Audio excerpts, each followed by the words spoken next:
Depois de 1 ano e 8 meses de trabalho, foi ao ar ontem na Band o último Faustão na Band. Foram quase 400 programas, aliás, acho que mais de 400 programas, desde o retorno do Faustão à casa que deu visibilidade nacional para sua carreira e catapultou também a sua oportunidade de apresentar por 32 anos depois o Domingão do Faustão.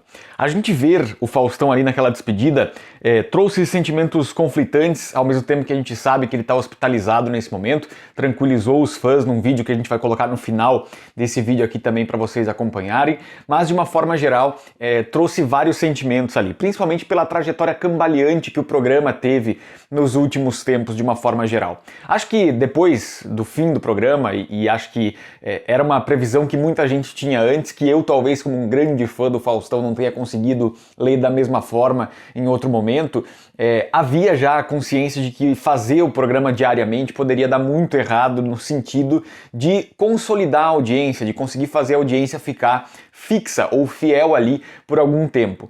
Depois de uma estreia em que o programa chegou a dar 9, quase 10 pontos, ou seja, as pessoas sabiam que o Faustão estava na Band e naquela estreia o programa ficou em segundo lugar na audiência, muito rapidamente a audiência minguou, ficando ali entre 4 e 5 pontos nos primeiros 3, 4 meses do programa e depois sofrendo para dar entre 2 e 3 pontos de audiência. Isso se intensificou tanto que no final de 2022 para a virada de 2023 foram anunciadas várias alterações no Faustão na Band, incluindo a saída das bailarinas de forma fixa do programa e também o corte de custos para outros quadros grandiosos que o programa teve no primeiro semestre ou no primeiro ano de exibição. De uma forma geral, aquele ali já foi um impacto muito grande para o que se via do Faustão na Band nos primeiros momentos. A proposta do auditório João Jorge Saad era ser maior ainda do que o auditório que ele tinha na Globo. Cabiam 600 pessoas ali no espaço do Faustão na Band, lá no Morumbi, na sede da Band em São Paulo. E de uma forma geral, a gente vê esses elementos tão característicos da trajetória do Faustão na televisão brasileira, depois do Perdidos, claro, porque o Perdidos é uma coisa que fica muito distante na memória televisiva, mas a maneira com que o Faustão desenvolveu os 32 anos de Domingão do Faustão, ver a saída das bailarinas, por exemplo, é um impacto muito forte, né? Pelo fato de que elas compunham junto com ele aquele palco ali. O palco fica muito vazio sem as bailarinas do Faustão naquele formato ali que ele vinha produzindo. Então eu acho que já foi o primeiro baque. O corte de custos também foi sentido em quadros mais simples, em questões mais objetivas, mas eu acho que outro erro que aconteceu na trajetória também foi retirar questões de sucesso, retirar questões importantes que consagraram o Faustão na Globo e que houve a leitura ali dentro do Faustão na Band de que já eram obsoletos, né? Caso, aqui estou falando em termos mais rebuscados, mas para falar da falta que senti nos últimos tempos de videocassetadas dentro do Faustão na Band. Eu já ia dizer Domingão do Faustão.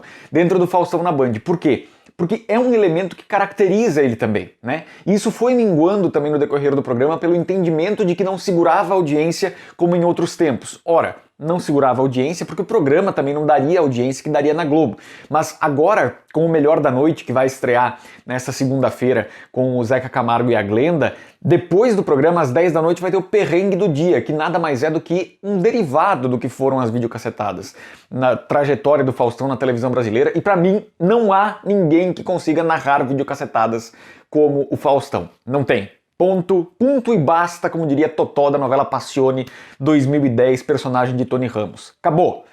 É o Faustão que sabe narrar videocassetadas, o pessoal do Perrengue é muito bom, gosto muito deles, mas não chega ao que é o Faustão narrando videocassetadas. Dito este ponto, a gente vai adiante falando sobre esse último programa exibido na Band. Aliás, antes eu quero só retomar mais um ponto importante, que é outro baque na história do Faustão na Band, que foi o anúncio do fim do programa e junto com ele a ausência do Faustão na apresentação. Então a apresentação do programa ficou por conta da Anne Lotterman e do João Guilherme, que, dadas as proporções, a Anne, um trabalho grande na televisão, acho que o João foi muito esforçado durante esse período e aceitou esse desafio de trabalhar junto com o pai, que é muito exigente, mas os dois juntos ali não têm aquela experiência e aquele trabalho de público que o Faustão desenvolveu nos últimos 30, 40 anos de carreira. Então, há que se olhar que a saída do Faustão, do programa que leva o seu nome, foi muito impactante, mas muito impactante. O programa Silvio Santos com a Patrícia Bravanel, acho que não tem o mesmo peso, porque a Patrícia já tinha uma rodagem na apresentação e houve também uma simbiose muito forte durante um tempo com o Silvio Santos apresentando junto com ela.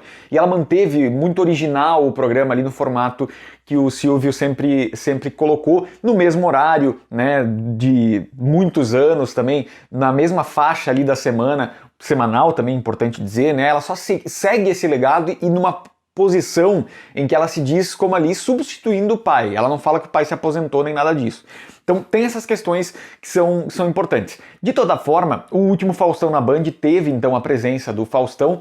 Acho que foi um programa um pouco confuso, de certa forma, pela forma com que no início houve o arquivo pessoal do Ítalo Ferreira ali, que ficou um pouco deslocado dentro de uma ideia de programação de fim do programa, de ser o último programa.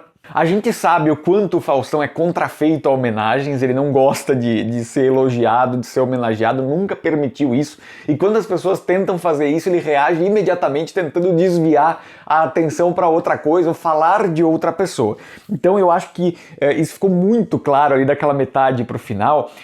Acho que arrumaram uma boa desculpa para homenageá-lo por tabela, chamando a Lara, que inclusive canta lindamente. A gente acho que nunca tinha visto a Lara na televisão, especificamente no programa do pai. Foi a primeira vez que ela apareceu e cantando lindamente, foi muito bem. Ela tem uma carreira provavelmente promissora pela frente, tem muito talento no ao vivaço ali, daquela maneira com que ela cantou. Então acho que realmente teve um impacto bonito. A presença do Rodrigo também, filho mais novo do Faustão, ali junto no palco foi muito bonita. A equipe também chegando junto e tudo mais. A emoção de todos ali envolvida faz sentido, né? Porque nas palavras do João Guilherme, que dividiu o palco com o pai nesse ano e meio, esse ano e 8 meses, ele pediu que o pai entendesse que todo mundo queria que isso fosse um até breve e não um adeus da televisão. Não sei se isso vai se concretizar. Acho que o Faustão merece muito estar na televisão aberta, com um projeto que seja diferente do que foi o Domingão do Faustão e o Faustão na Band, talvez alguma coisa mais simples e mais centrada na personalidade dele, na maneira dele de conduzir o entretenimento. A gente, claro, está acostumado a ver o Faustão num formato de show desse tamanho, mas eu acho que ele consegue se reinventar, já se reinventou várias vezes na carreira, e a gente espera ver daqui a pouco uma volta do Perdidos adaptado aos tempos atuais, talvez não com o mesmo nome, mas com essa ideia de anarquia, de Faustão solto, fazendo aquilo que ele quer fazer dentro do palco, que eu acho que é o que dá certo pro Silvio Santos, por exemplo, nos momentos em que ele aparece, né? Embora cause polêmica, cause divisão, o Silvio Santos consegue colocar a própria personalidade sem se preocupar muito com o que vai acontecer, justamente porque ele é o dono do SBT, né? Então tem essa questão. Se o Faustão voltar pra TV, eu acho que é importante dar essa liberdade para ele trabalhar e fazer um programa que talvez seja mais enxuto, seja mais curto, seja com uma frequência menor, semanal pelo menos, e aí sim, eu acho que esse núcleo de fãs, incluído este que vos fala, que acompanha o Faustão, vai querer acompanhar o programa também.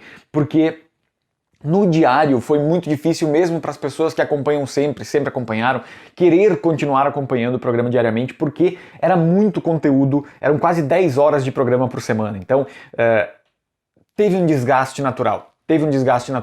Em 1 ano e 8 meses, o Faustão na Band fez mais ou menos o número de programas que ele fez na Globo. Então é algo muito pesado, muito importante também nesse sentido a gente considerar essa questão. Dito isso, o Faustão na Band se despediu um pouco melancólico da grade da Band, né, com uma audiência de 2 pontos, mais ou menos 2,3, alguma coisa assim, que era a média do que vinha dando nos últimos tempos realmente, mas de toda forma, apesar de todas essas ressalvas, apesar de todas essas críticas que o programa recebeu durante a sua trajetória, há que se dizer, o Faustão pegou um horário morto na Band, que tinha ali a igreja que dava traço, né, competindo com gigantes das outras emissoras, Jornal Nacional, novela da Record, novela do SBT, eventualmente programa do Ratinho, e conseguiu ali colocar a Band com 3, 4 pontos mais ou menos de audiência durante esse período, uma média provavelmente de 2,5 pontos, 3 durante toda a exibição, o que é um número que é interessante para a Band. Era uma das maiores audiências da emissora, né? Junto com os esportivos e o Datena, por exemplo, e o Masterchef, né? Tem uma importância grande nesse sentido o Faustão para tirar algumas pessoas de outros canais e colocar ali na Band. Vamos ver se o Melhor da Noite consegue manter isso também. De toda forma, nesse momento, as nossas boas vibrações, as nossas orações estão com o Faustão e a família. O Faustão vai passar por um procedimento no coração, mas fez questão de gravar um vídeo que o João compartilhou no Instagram, tranquilizando os fãs, falando que está em excelentes mãos, pedindo para que a gente faça orações e boas vibrações para que ele saia bem da cirurgia, mas tranquilizou todos os fãs aí daquele jeitão Faustão de ser, e a gente fica aqui muito na torcida. Segue aí na sequência o vídeo do Faustão. Ô galera, hoje, no dia que minha filha estreou, que eu fiz meu último programa na Band e que eu recebi uma mensagem maravilhosa do Johnny Saad, você acha que eu, por sorte, ainda não morri, eu estou preparado para coisas da vida. Tem o maior cirurgião do mundo, Fábio Gaiotto, Fernando Bacal, o professor, um dos mais conceituados cardiologistas do mundo. E eles fazem pelo SUS também, esse tipo de cirurgia, seja cardíaca e outras coisas. Na verdade, um é clínico e é cardiologista, e o outro é esse cirurgião fantástico, que é meu amigo também, de família.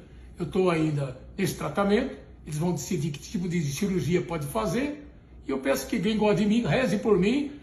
Agora, eu tenho muita noção, uma família maravilhosa, uma mulher extraordinária, e com tudo isso, quem decide é o chefe lá em cima. E é isso, estamos todos aqui na torcida para que dê tudo certo e que a gente tenha Faustão na televisão ainda. Se não for na TV, que seja no streaming, mas a gente quer esse grande ídolo sempre perto da gente, indiferente da plataforma, tá certo? Um abraço para vocês, comenta aqui embaixo o que você achou do último Faustão na Band e a gente segue juntos por aqui.